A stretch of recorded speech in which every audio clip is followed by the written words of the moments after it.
Lorsqu'on parle du Ghana, nombreux sont ceux qui penseront uniquement au Ghana contemporain, situé entre la Côte d'Ivoire, le Burkina Faso et le Togo, ayant pour capitale Accra, pour langue officielle l'anglais et dont l'équipe de football est surnommée les Black Stars. Pourtant, le Ghana ne s'est pas toujours nommé de cette façon.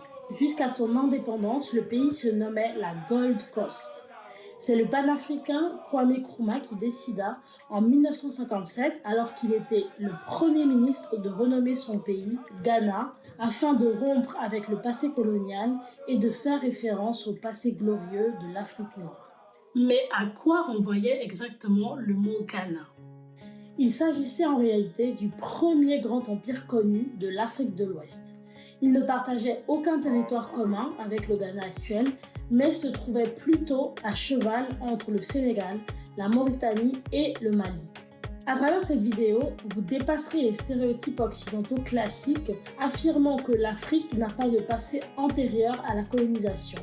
Vous découvrirez ainsi une partie de l'histoire de l'Afrique de l'Ouest par l'intermédiaire de l'Empire du Ghana.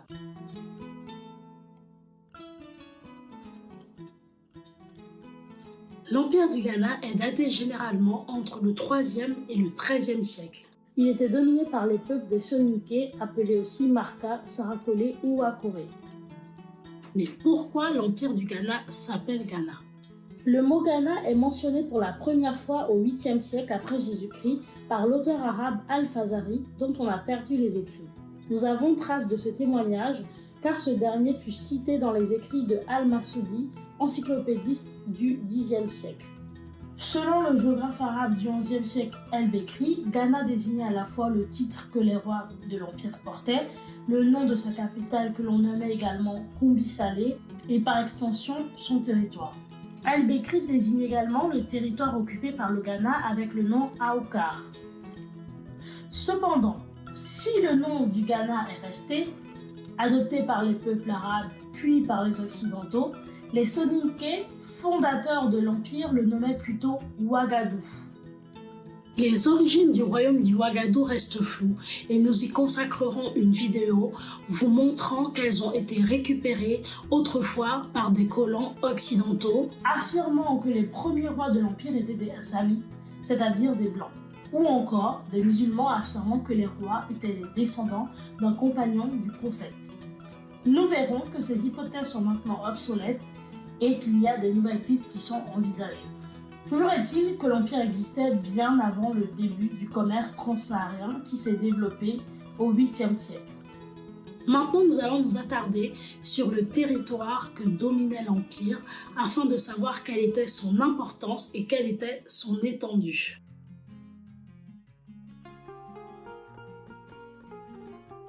Le territoire de l'Empire a connu des évolutions au cours des siècles, mais voici ce à quoi il ressemblait à son apogée entre la fin du Xe et le début du XIe siècle.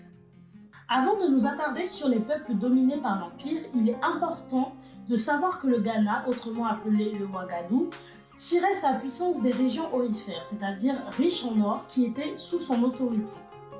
Le Bambouk était la principale zone d'extraction de l'or et elle se situait dans une zone montagneuse placée entre deux affluents du fleuve Sénégal, le Falémé à l'ouest et le Bafang à l'est. Mais il y avait aussi le Bouré et le Galad.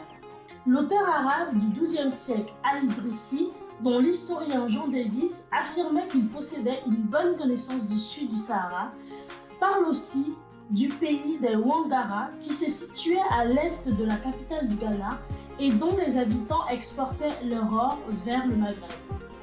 Cependant, cette région n'a jamais été localisée et les zones où l'emplacement correspondait aux descriptions ne sont pas des zones de production d'or actuelles. El-Bekri, que nous avons évoqué précédemment, parle aussi de la ville de Guiarou, située à 18 journées de marche de la capitale, où on trouvait le meilleur or du pays. Les Soninké, qui étaient les maîtres de l'Empire, vivaient dans les provinces du Ouagadou, du Bakounou et du Kanyaga.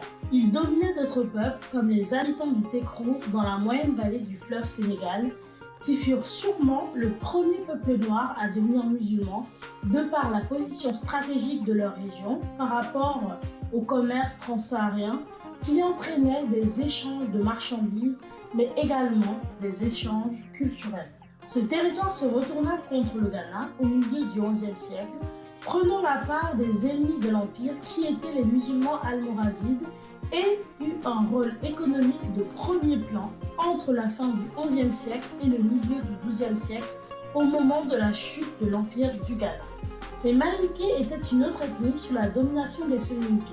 Ils vivaient dans le Mandem, sur le haut bassin du Niger entre Kongaba et Sigiri.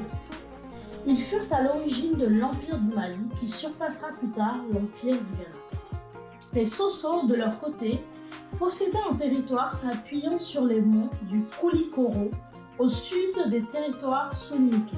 Au tout début du XIIIe siècle, avec l'impulsion de leur chef Soumaoro Kanté, ils se retournèrent contre les soninké et s'emparèrent de leur capitale, Kumbi-Salé. C'est à ce moment-là que l'on situe généralement la fin de l'Empire du Ghana. Il y avait également d'autres ethnies mentionnées par les auteurs arabes dont on a perdu la trace pour la plupart aujourd'hui. Les Wangara, qui étaient principalement des marchands. Les Barbara, qui se prétendaient être les ancêtres des souverains du Ghana. Les Lemlem, qui furent victimes des raids du Tekrou et du Ghana au XIIe siècle afin d'être revendus comme esclaves car ils étaient considérés comme païens à l'époque où l'islam commençait à prendre de l'influence en Afrique de l'Ouest. Les Afkou, connus pour leur culte d'un serpent semblable à un boa, possédant une crinière et une queue touffue et dont la tête était semblable à celle d'un chameau. Nous arrêtons cette liste ici, mais sachez qu'elle pourrait encore s'étendre avec de nombreux noms. L'Empire du Ghana possédait deux villes majeures. Kumbi-Salé, parfois nommée Ghana, qui était la capitale où vivait le souverain, et Ardagos, qui était une plaque du commerce transsaharien. À l'intérieur de cette ville vivait principalement une tribu berbère nommée Sonanja, qui était également soumise au souverain du Ghana, mais dont le rapport avec ce dernier semble avoir été souvent conflictuel. Kumbi-Salé et Ardagos devaient leur puissance alors qu'ils se manifestaient de façon visible dans leur sein. Penchons-nous donc sur cet or qui fit la renommée de l'Empire du Ghana dans le monde musulman.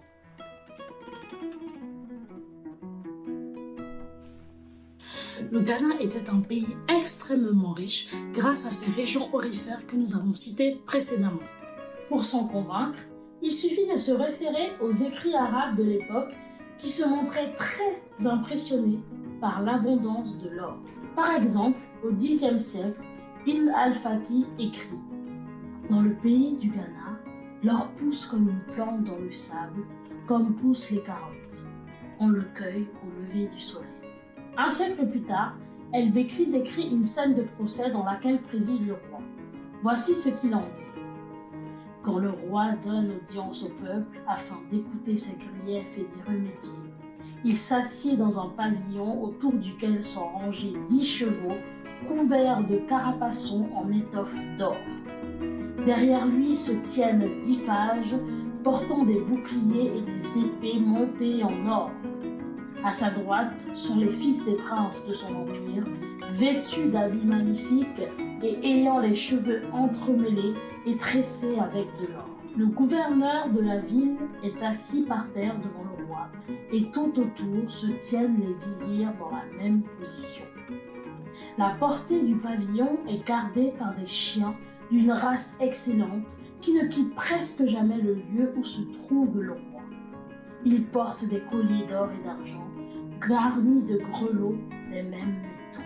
Il ajoute plus loin. S'il est trouvé dans toutes les mines de son pays une portion d'or, le roi en trie le meilleur, mais il en laisse aux gens les déchets d'or natifs. Sans cela, l'or pur entre les mains des gens deviendrait trop abondant jusqu'à baisser sa valeur. L'auteur dit encore plus loin. On dit que le roi a chez lui un morceau d'or aussi gros qu'une énorme pierre. Cette anecdote est également rapportée par Ibn Khaldun au XIVe siècle qui précise qu'il fut vendu par Mensa Diatta, sultan qui régna sur le royaume du Ghana depuis l'an 761 du calendrier musulman jusqu'en 775, ce qui correspond à peu près dans le calendrier chrétien à une période entre 1360 et 1373 ou 1374. C'est notamment cette richesse en or qui a attiré les commerçants arabes et développé le commerce transsaharien de façon colossale. Au point que Ibn Aoukal, négociant géographe du Xe siècle, affirmait que l'axe Sijil-Massa-Ghana était la route la plus fréquentée de son temps. L'or était réellement le moteur des échanges entre le monde musulman de l'Afrique du Nord et de l'Afrique de l'Ouest. En effet, depuis l'apparition de l'islam, les dirigeants arabes ont cherché à développer leur monnaie et n'étant pas producteurs en or, ils se sont tournés vers les territoires qui en étaient pourvus. Le commerce transsaharien avec l'Afrique de l'Ouest débuta ainsi lors de la seconde partie du 8e siècle et prit une grande importance à partir du 10e siècle, grâce notamment à l'utilisation des dromadaires ainsi qu'à l'ouverture d'itinéraires facilités par les connaissances que les Berbères possédaient du Sahara. Un des itinéraires les plus fréquentés partait de Sijil-Massa pour aboutir à Aoudagost. En plus de l'or, le Ghana pouvait fournir entre autres des animaux, du miel, de l'ambre ou encore des esclaves. En échange, les marchands arabes apportaient notamment des barres de sel, du cuivre, du blé, des tissus ainsi que des fruits. El-Bekri, dans Description de l'Afrique septentrionale, achevé en 1068, rapporte que le roi prélève en droit d'un dinar d'or sur chaque âne chargé de sel qui entre dans son pays et 2 dinars sur chaque charge de la même substance que l'on exporte. La charge de cuivre lui paye 5000 cols et chaque charge de marchandises 10 000 cols. Pour illustrer l'enrichissement des populations locales, on peut citer Ibn Aoukal qui, visitant Aoudagost en 951, puis y voir un chèque de 42 000 dinars émis sur un commerçant de cette cité par un confrère de Sijil-Massa. Voilà, ma vidéo se termine ici. N'hésite pas à me donner ton avis car ça m'intéresse et aussi de partager cette vidéo au plus grand nombre afin que tout le monde soit au même niveau d'information car l'histoire de l'Afrique est très souvent méconnue. Et aussi n'oublie pas d'activer la cloche de notification pour ne louper aucune de mes vidéos. Sur ce, à bientôt!